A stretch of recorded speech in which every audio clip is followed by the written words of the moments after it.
Hi hello வணக்கம் friends. இப்போ நம்ம எதை பற்றி பார்க்க போகிறோம்னா, நாங்கள் எங்கள் வீட்டில் இன்னைக்கு ஒரு பொங்கலுக்காக வெள்ளை அடிக்கிறதாக வீடெல்லாம் க்ளீன் பண்ணிக்கிட்டு இருந்தோம். அப்போ பார்த்தீங்கன்னா ஒரு ஒரு நாங்கள் எப்படின்னா ரொம்ப ஒரு 10 12 வருஷம் இருக்கும்னு நினைக்கிறேன். அந்த வருஷத்துக்கு முன்னாடி எங்கள் அப்பா வாங்கின இந்த எல்ஜி ஃபோன் தான் பார்த்துக்கோங்க. 2007 2005 இருக்கும். அந்த நேரத்தில் இந்த ஃபோன் வாங்குறதுக்கு அது எவ்வளோ கஷ்டப்பட்டுருப்பாங்கன்னு. அந்த ஃபோன் வாங்குறதுக்கு காசு கிடையாது, இருந்தாலும் அதை ரெடி பண்ணி வாங்கி இந்த ஃபோனை வாங்கிட்டு வரும்போது இருந்த சந்தோஷம் எவ்வளோ சந்தோஷமா இருந்துச்சு தெரியுமா? ஆனால் அந்த ஃபோனில் எங்கள் அப்பாவுக்கு தெரியாமல் எதையாவது ஒன்று வண்டி வச்சிருவோம் பார்த்துக்கோங்க. ஆனால் அதில் ஒரு சைலண்ட் விழுந்துடும். அதை எடுக்கிறதுக்கு பஜாருக்கு ஓடின காலம்லாம் நிறையா உண்டு. ஆனால் இப்போ இந்த ஃபோனை எப்படின்னா ஒற்றடிக்கு க்ளீன் பண்ணும்போது இந்த ஃபோன் கிடச்சிச்சு.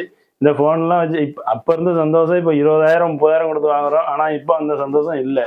ஏன்னா இப்போ ஏகப்பட்ட மாடல் வந்துட்டு. அப்போ ஃபோன் வாங்குறதே பெரிய விஷயமா இருந்துச்சு. நீங்களும் இந்த மாதிரி உங்கள் வீட்டில் வாங்கின ஃபோனை பத்திரப்படுத்தி வச்சுருந்தீங்கன்னா நீங்களும் எடுத்து வச்சுக்கோங்க. எடுத்து வச்சுருந்தீங்கன்னா கமெண்ட் பாக்ஸில் இந்த ஃபோன் என்ன மாடலுங்கிறத கமெண்ட் பாக்ஸில் கமெண்ட் பண்ணுங்கள்.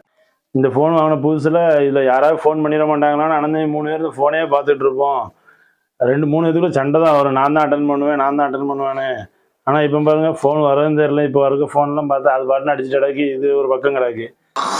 இந்த ஃபோனில் ஃபோன் வராதான்னு தவம் கிடப்போம். ஆனால் இப்போலாம் பாருங்கள், ஒரு ஃபோன் வந்துச்சுன்னா ஏன்டா ஃபோன் பண்ணுறானோ அப்படிங்கிற நிலமையில இருக்குது. இப்படி தான் இருக்குது இப்போ இருக்கிற ஃபோன் மாடல்லாம் பார்த்து என்ன செய்ய சொல்கிறீங்க?